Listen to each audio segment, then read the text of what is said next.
Boom, welcome to the Short Convos podcast with myself as Miralai and my good friend JC, Warrior of Light. Jay. How you feeling? How am I feeling? Well, I thought we'd jump straight in at the deep end today. No Deep fluffing it end? up around. Yeah, no fluffing it up with pillows. I'm gonna start with a quote. We usually finish with our featured quote, and I'm going to start with a quote. And I'm not going to do it any justice. I can't remember if we spoke about this last week or not, but I watched this film over Christmas. It relates to how I feel, and I wanted to see if you can guess the film. Oh, sorry. Hello. Say that again. Your audio dropped out for a second. Repeat. Oh, for a second. So I'm not sure if I mentioned I watched this film over Christmas. And I want to see if you can guess the film, and it relates to the question you just asked: how we're doing this week. So, what's this war in the heart of nature? Why does nature vie with itself? The land contend with the sea. Is there an avenging power in nature? Not one power, but two. That great evil, where does it come from? How did it steal into the world? What seed? What root did it grow from? Who's doing this? Who's killing us? Robbing us of life and light. Mocking us with the sight of what we might have known. Does our ruin benefit the earth? Does it help the grass to grow, the sun to shine? Is the darkness in you too? Have you passed through this night? Darkness, light, strife and love. Are they the workings of one mind, the features of the same face? Maybe all men got one big soul, who everybody's a part of, all faces of the same man, one big self. Does it ring any bells? You've probably not seen it. Not rung a single bell, but I liked it. It was pretty. Thin Red Line. Okay, I've not seen it. Have you seen it? Okay, it's a war film, and I won't pretend I know the trauma of war, because I've never experienced that and don't want to. I haven't chosen to. But it talks in the film about it is really cinematography film. It's really beautifully shot. And there's, for instance, this beautiful rainforest tree, and there's this vine going around it. And he's basically talking about, is war part of nature? Is the death that war brings part of nature? So we always think of Mother Nature, the earth that gives and everything. But the whole premise of the film is about, what about the thought of an opposite evil, which is Mother Nature taken away from you? And it just got me thinking before coming on. I thought I'd have that one ready. There, like, you asked how I'm doing. I'm not where I was last week. Like, last week was New Year. Like, I was proper buzzing. I was as high as, and I wanted to talk about this roller coaster rather than saying, "Oh, last week I was great. This week I'm not great." I've got a defined reason. I got COVID. Yes, it got me. Yeah. So it's real. Thankfully, touch wood, I'm not in intensive care. I don't need any, ventilation or anything like that. But I was starting to feel a little not so sharp on Friday last week. And then over the weekend, I still had to do an open day. We had an open day. Do you want to hit that bell? Ding! With loads of new people. So I got that open day. Yes, it's back. Got that open day done. It required quite a bit of, a full weekend basically, and then ran into Monday, Tuesday, homeschooling and getting the week going. And then today, like last night, Lauren and I said, I'll just rest today. Literally just rest. I just felt like that plummet. And what is this? Or is it nature in itself, where you're up and then you're down, and then like everything just feels so different to last week? Like last week, it's like, yeah, bring on the world, I've got this new week, new year, new blah blah. And this week it's like, blah. Feeling. Well, yeah, definitely how you feel in your body affects it, doesn't it? Like when your body is beaten up and run down and fighting something else. You have no doubt that you're just powering through and getting it done anyway, but it certainly takes its toll. So I think that's part of it. But yeah, I do. It's balance, isn't it? We love that word. We come back to it Yeah. every single week. But I think it is that you can't have the light without the dark. You can't have the one without the zero, the plus without the minus. You just, it's the way of things. You know, we can't have all this new life if people aren't going to die, because otherwise this planet would kind of suffocate itself if all there was new life all the time. And, you know, long before COVID, we have cancer, we have strokes, we have brain aneurysms, all of these, you know, really horrific illnesses and diseases. And a lot of them, like brain aneurysm, just happens. There's no rhyme or reason to it. You just might be really unlucky. You could be feeling perfectly fine, out for a jog, and it just goes bang, takes you. Yeah. And there's no, is it fair? Is it right? Is it just? It's just, like you said, Mother Nature. And sometimes she's a cruel mistress. She don't really care. That's where just I think I'm with it with this week is I think in the past one will fight it a bit too much, and like today and the last couple of days I've really noticed that it's like don't fight it, just go with it. And yeah, that ties on to exactly what I was going to say next. So I wonder, because we didn't really talk on it properly, did we, about the seasons and the idea and that? We touched on it, but we didn't go into it. Yeah, so 2021, I had a bit of a thought for a goal is to live more by the seasons. And I think, you know, you could quite easily do that with eating, couldn't you? You only eat certain fruit produce during a certain, it's all too ready available, isn't it now? Mm-hmm. But is there like a productiveness or a creative force or even a destructive force that would be better to do at certain times of year? Like I've said last week about that whole tidying out. I enjoy that tidying out. Is that something worth doing over winter? Because that's the time where, you know, nature tidies out, doesn't it? It drops its leaves. It gets rid of a lot of dead stuff to then grow again. Yeah, I think so. But I like to use a farm as a good analogy for it, because with a farm, obviously you reap what you sow, and you have to have a period of planting and then a period of harvesting. And then there's this other period where you have to let the soil recover, and you have to, you know, fertilize your soil or relay it and prepare it for the next growth cycle. And then what's interesting with farms is, again, what we were talking about, the seasonal thing, is there's no, if you've got all different areas of your farm, no two areas are usually the same. So your strawberries aren't going to be good till August, but your rhubarb is ready at a different time. So it's like not. I don't like rhubarb. Neither do I. I couldn't think of anything else that grows on a farm. It was a real brain freeze. But you got different things at different times. So I don't think everything needs to stop in the winter, which isn't practical or realistic. But I do agree with what you're saying, that you could pocket things and specify things for certain times a year. Like clearing out is definitely for me a winter thing. I seem to accumulate through the year, you know, whatever I accumulate. And then, I do a clear out towards the end of the year. And then I feel better going into the new year, knowing that I've got rid of whatever it is, the one pair of socks I didn't like.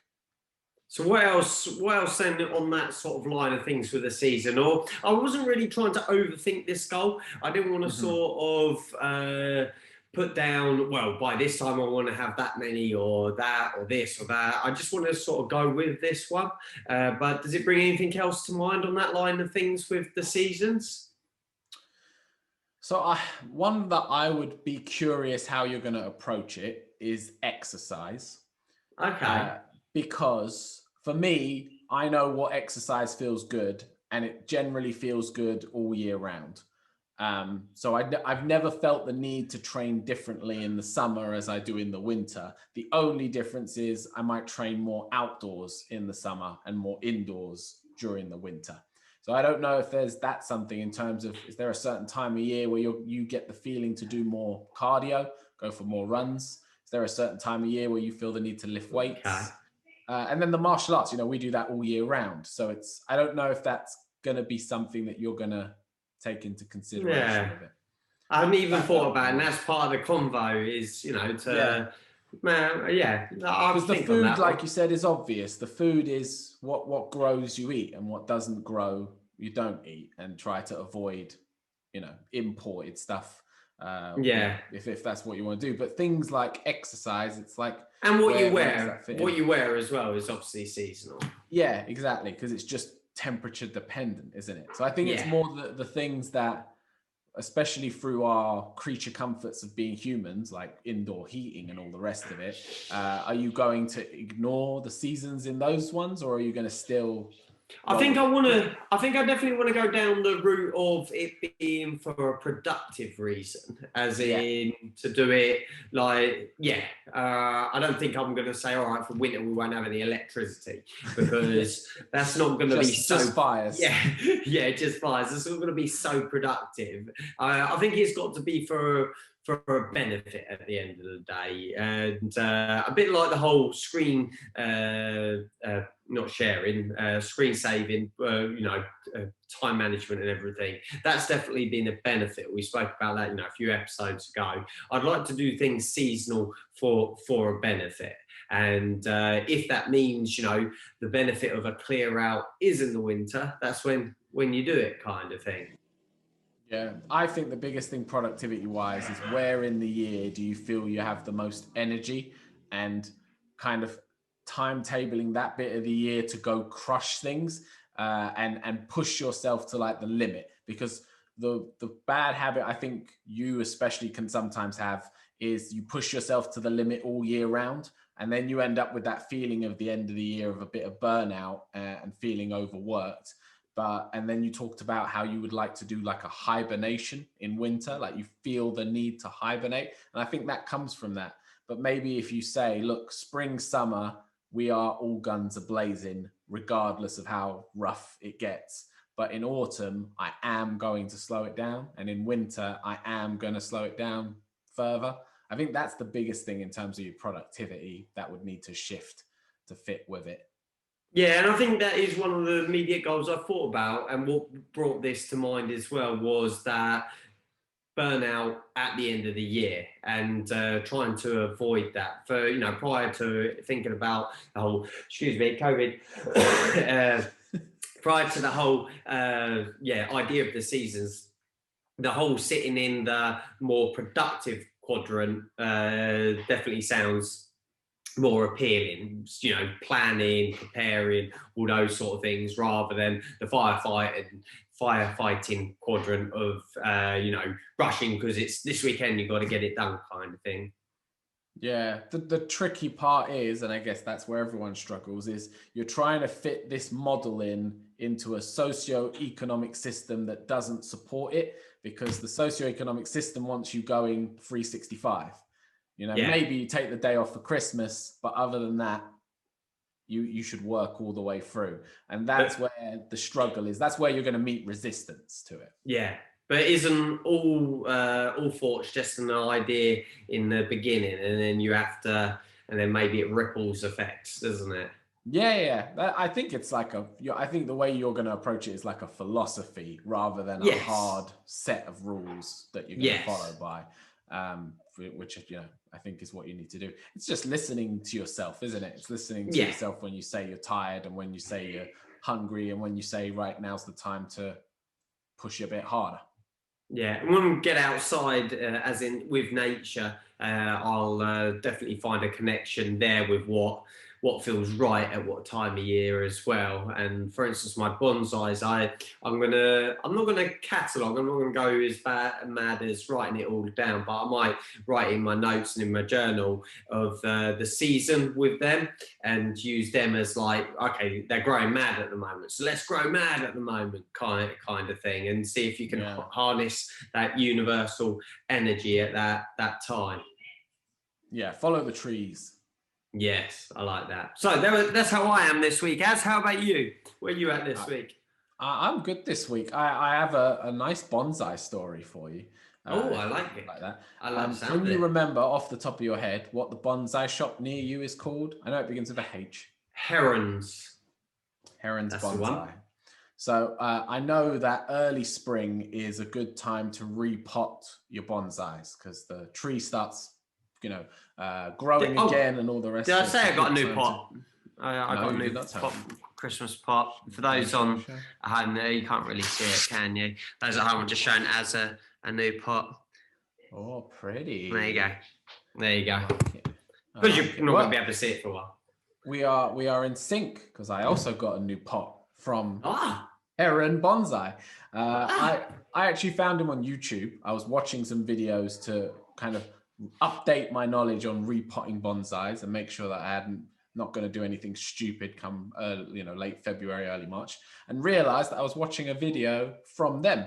They've actually got quite an established little YouTube channel, which then took me to their website and then took me to ordering a bunch of stuff because they're closed at the minute. And I thought I want to support them through this time. So rather than going to Amazon or something, I'll order from these guys. So all of that arrived, and that just really excited me to get out and do some work on the trees at some point. So I knew you'd appreciate it since it's your local store. So small local business, which we're Have you got the pot at hand?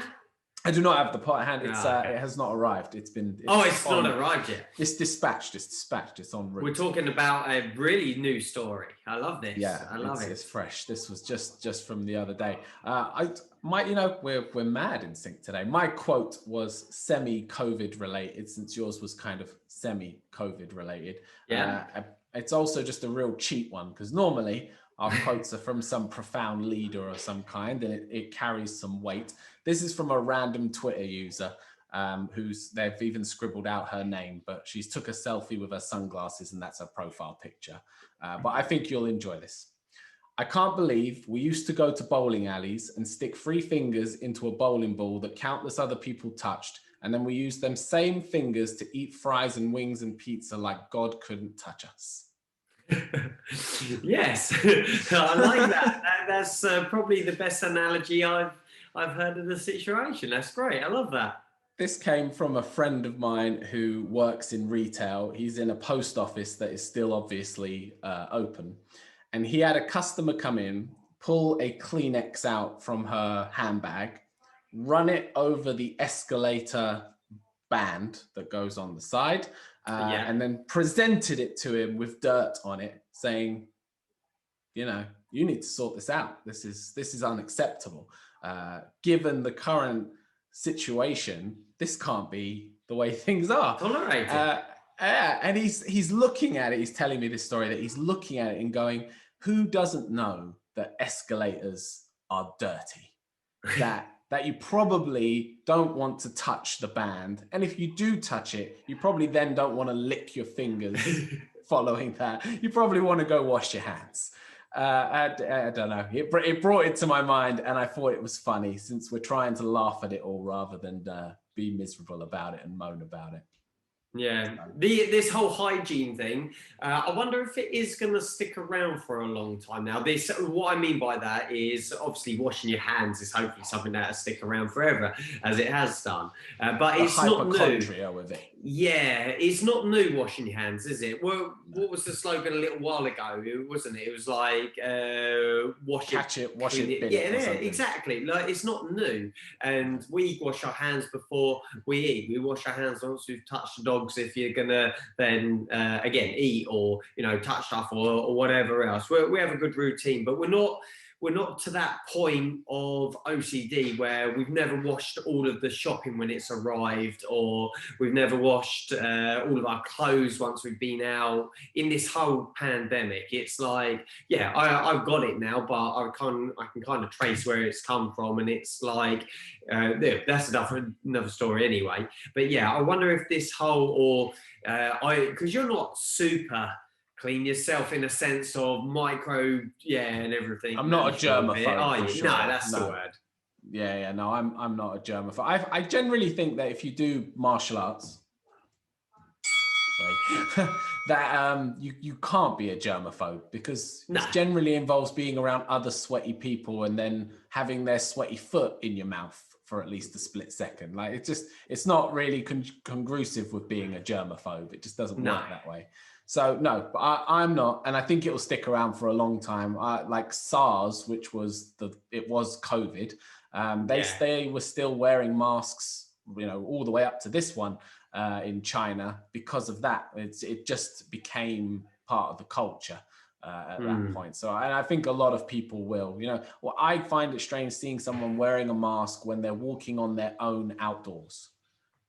But they, each to their own. If that's what you need to do, or in a car safe on their own. I kind of get the car a bit more because maybe someone else is going to share the vehicle. Yeah, you might be a cab driver or something. But yeah, the walking one really gets me because I see it in the park all the time where, you are social distance, you are on your own, and no one's going to come up and cough in your mouth. So I just think, why are you doing it? Yeah. Other than, that's just become the norm now, that as you go out, you put your mask on. Maybe you went in a shop and you've walked out and you haven't even realized. And it's now just, you're so used to it being on your face that it's just there. So I think it will stick around for a while. It's not necessarily a bad thing, I guess, in the sense that, in the grand scheme of it all, no. No, I don't know if it's going to deteriorate our immune system to the point where we're all going to, be able to die from the common cold because we don't have any antibodies anymore. But I think it goes too far. But again, we're going to try not to moan about it, right? Yeah. Oh no, I'm not ranting. What, do you need a rant this week? Have you got to get it out? I'm not. No, I don't feel like I ever need a rant. I think I'm just very naturally good at doing it. they just come to me. So no, I don't feel like I need one. I'm chilled out. We're good. No rant necessary. What about a top three? Did you come prepared? Did I come prepared with a top three? I did not come prepared with a top three, but I could definitely pull one out of thin air if you feel that. Unless I've got one, but it is food related, so it kind of knocks two of our features at once. Okay, well, actually, I might have a food topic separate to follow it. So let's do your top three, and I might have a separate, unless it's going to be your top three, because we're so in sync this week. Well, first of all, it can either be your top three, I don't know. Then again, it might be your worst three. Oh, it's a bit, we'll wait and see. Do you like smoothies? Do you have a smoothie? Yes, I like smoothies. So I don't know if I can do a top three, but... okay. What, because you like it that much, or you don't have three? No, I don't think I have three that I like. That I can pull out of my head and go, I definitely like these three. But I can give you two that I like and one that I don't like. That's easy. Okay, all right, yeah, we can do that then. So I want these features to make us think a little bit, and so we can just be simple, should we? Well, my go-to smoothie is banana and peanut butter with milk. Banana and peanut butter with milk. That's my go-to smoothie. Sorry, you have to make this smoothie for me now. Go on. So run me through the details. So the smoothie machine lives under the toaster, as in the toaster always stays on the top, and you get the smoothie machine out. You get obviously the receptacle and the thingy that goes on top, and it does all of that. So peel a full banana in. Not frozen. Not frozen. We do have smoothie mix, but that was actually my second one. So my favourite smoothie mix is banana and strawberries because I really like that. Again, with milk, I really like that sort of frozen yogurt type effect that you get from it. So that was my second one. So back to my first one. So throw in there the banana. And then we get like big tubs of peanut butter, like crunchy peanut butter. It's like a natural one. It's all like oily and that. So you throw a big spoonful of that in. If I'm feeling it, honey. But I'm quite often in a rush making this, so honey doesn't always land in there. But I do like a bit of honey in there. Obviously, plenty of milk. Whiz it up, and then drink away. So yeah, they're my top two. Beautiful. Right, my top two, one of them matches yours pretty much, but with some adjustments. It's banana and strawberry, but I get a frozen banana. So we buy bananas, let them get pretty ripe, peel them, stick them in a Ziploc bag, stick them in the freezer. Because then, for whatever reason, it just makes it a bit more creamy. And I think this is because I can't have it with milk, because then I'll turn inside out. Yeah, of course, so I need to make up for the lack of ice creaminess that I don't get from either making it with water or a nut milk, which is water. Then strawberries, and then now my choice has been oat milk, but cashew milk, almond milk, it's all great. One of those will work. My second one, which is my favorite, but I can't really have it anymore because my wife has a peanut allergy. So it's been removed from me and I miss it like a good dear friend, is chocolate whey protein. Again, almond milk or whatever, a huge scoop of peanut butter and a bit of honey. And that is it's just dessert in a bowl, and it's got some protein in it, so you don't feel too guilty about it. And it was just beautiful. But if I make it, then I've just contaminated the smoothie maker, and she'll probably die. So Yeah. weighing up the options, it's probably not great.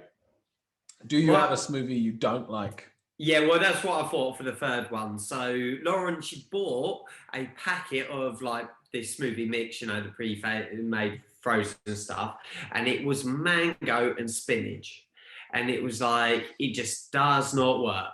Does not work. I can't imagine it It does. went stringy and everything. It was like loopy. So yeah, no, none of that. I don't really point down the veg route at all with a smoothie. I do like a carrot though in a smoothie. There's something about the color of the orangeness as well that I do like in that. Okay, well, we continue to be in sync because my not liking smoothie is an entire category, which is green smoothies. No one in their life has given me one, and I've gone, that's good. How'd you make that? Spinach though, on its own, it works. But again with milk, so I don't know where you're gonna be with that. Well, yeah, so I've put spinach in with strawberries and bananas, and it kind of just takes a lot of the sweetness out, but it kind of, they balance It each other out and works. it's fine. But a green smoothie where people are like, oh, put an apple in it, put a kiwi in it, and then, a handful of spinach and kale, but it just tastes like spinach and kale, and it's just gross. And I keep trying them, and everyone's like, use an avocado to make it milky and creamy. And it's like, no, it's not what happens. It just glopes up at the bottom and doesn't taste very good. So no, green smoothies. Anyone wants to put it in the comments how to make a good green smoothie? I'm listening. Yeah, Because let us I know. haven't found one. There we go. Let us know. Your food topic. You said you had a food topic to run with after this. I have a food topic to run with after this. It is, and this came to mind because I know we spoke previously that you've had things with food, like back and forth. Relationships. Yeah, so I was going to go for this now, as I had it in mind as a top three, but we won't do a top three. We will just do favorite protein source. Okay. Across the board. So it doesn't have to be meats. But favorite, go-to, you need to get some protein, you feel the need. What you go for? Favorite protein. Okay, you've sort of thrown it on there. I'm very much Lauren says, are you happy if we eat this? And I'm like, yeah, whatever. I'm very much, Okay. I'll be honest, hand in the hair, I have very little input to what I consume. Okay. On a main meal front, but if I had to say just one go-to, it would be fish. I really do enjoy fish, and I like a tuna steak, for instance. Not your Tinder tuna, a nice tuna steak, something like that would be my main go-to protein source. But we're now starting to eat a lot more. I've decided to eat a lot more vegetarian. I'm a free eater, so I eat what I want when I want. But during the week, especially, we've steered away from eating meat. Lauren hasn't done for a while. I'm steering away from that. And we've had some really nice like chickpeas and things like this. And I've really enjoyed that, and don't feel I've ever missed the red meat or that side of it. Like, I've always really enjoyed a burger. I love a burger. And we've got these new vegetarian burgers, which are they're as good as the real thing. They are as good as the real thing. Are these the meat style ones? You know, the ones that, not imitation meat, but you would think you were eating a real burger. This is close to. Last week I had a real burger and that one next to it from a purely trial point of view. And I actually saved the vegetarian one to last to enjoy the most, because I liked it more than the meat one on that occasion. Yeah. So fish, if I had to call just one thing, we're obviously not debating where the best protein source and all of that is, No. but yeah, just a fish meal. If I was feeling, I need a little bit of protein here. You? Yeah. For me, I'm a big meat eater and always have been, and I think I will be till I die. My wife is now practically vegan. She's like very slowly but surely moved in that direction. I have no issue with it at all, but I've still consistently ate meat. But actually, I'd say it's eggs. Eggs is I your find it's the ease of it. It's just it takes less than a minute, depending on how you want to cook them. You can just get them on a plate, eat them, and they're just good for you without a lot of work. And generally, they're pretty available and pretty easy. And I can eat them every way. You have a few fried eggs, you get sick of it. You switch them to scrambled, it's like a new dinner. You have a few boiled eggs, it's a different dinner. So eggs has been like a go-to for me for a real long time. Even though I would say, I take a steak over eggs each time. Yeah, I've actually started to move away from eggs. Likewise, that's why I didn't say it, is because I have used eggs a lot for breakfast, for after workout, those kind of things in the past, and from your scramble to your omelette to everything. And I do still enjoy egg, but I'm starting to feel it's hard to explain. Like, I don't want to eat an egg. We spoke about this with the milk, didn't we? With the cow's milk. I'm feeling like I don't want, and it's not because of the poor chick that's in there or anything like that. It's just I'm starting not to want to eat an egg. And I'm not sure why now, actually. I think if your body tells you something like that, where you just don't want to eat it anymore, I think you should listen to it. I don't think you should resist that or fight it. I guess for me, I've just never had that. I've never had my body say to me, I don't really fancy that bit of lamb or that bit of beef or that Anymore. egg ever. It's just never happened. So I can understand it, but I don't have any kind of sympathy for it, that I've never experienced it. But I think if your body's telling you that, there's a reason for it. A lot of people they build up allergies and stuff like late in life. I'm not saying that's what it is, but you can develop an intolerance to something, or it just doesn't sit right in your gut after a while, or it is just subconsciously you just don't feel right for how animals are treated. And even if that's not at the forefront of your mind, it just doesn't. I think that might be it, actually. Now that you've said that, I think that might be it. I think really, if you look at it all, like, the farming of animals just isn't great in its general look at it. But I think the chickens have probably had the hardest deal of all, haven't they? When you really think about the whole fast food side of it, I think that might be it. It might be a little bit like, well, if we don't feed that, i.e. feed myself that, we're not feeding that production anymore, kind of thing. Even going down the route of free range and that, which we usually do anyway. So but I'm not adverse to any food. Like, if I went to someone's house, if I was invited and someone gave us a meal, there would be nothing I would tell and go, whoa, I'm not going to eat that. Like Lauren and Daisy, they're really enjoying that at the moment. They come dine with me, where they eat around each other's houses. And, you've got some people and they're like, oh, no, I won't eat that. I won't eat that. There was nothing I wouldn't ever eat out of respect like that. I might not enjoy it. I might not like the taste, but I will still consume it. And I'm very much like that. Lauren's like, oh, this for dinner. Yeah, okay, well. Is there anything that you will say, no, not here, mate? Baked beans. Oh, yeah, of course, the baked beans. Baked beans. And I think it's the only one. Everything else, you put it in front of me, I will at least try it. And if I don't like it, I'll let you know I don't like it. But I'm very open food wise. I don't have anything that I don't particularly like. But yeah, baked beans is just a big fat no. So next week, let's get Ian on, and you bring a tin of baked beans, and you got to eat about a tin of baked beans. You can heat them up. It's just not going to happen. You can heat them up. Even walking down the aisle and seeing that can, I'm already a little bit like, my stomach is not enjoying the sight of it. It's I don't know what it is. I have a very logical, me, ones and zeros. There's something about that where I just go very non-ones and zero-y, and I just go 0, 0, 0, 0, 0. Not interested. Yeah, I think because it's locked down and everything, I think you need to do it. So Even the thought of it, like my tongue is regressing in my mouth to try and run away from the whole idea of it. It's not enjoying it. I'll try, maybe not. Maybe. I don't know. Blech. Yeah.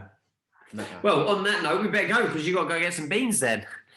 The stores are closed. I can't go. Lockdown. Have to stay home. Sorry. I'll get them delivered. But I think we hit all our features there this week. I have a little note to look at. So, yeah, I'm pleased with that. I'll try and think of a non-food related top 3 next week. As will I. We'll have them ready and prepared to go for sure. Otherwise, we'll turn into a food podcast, which I have no problem with. And as always, the convo always brings a lightness to one's soul. So I physically didn't feel so great today, but the lightness is definitely lifting. It's just good to talk. So thank you, sir. Pleasure, guys. Subscribe, like, share, comment, all that stuff, and we will see you next time. Peace out. Catch up later.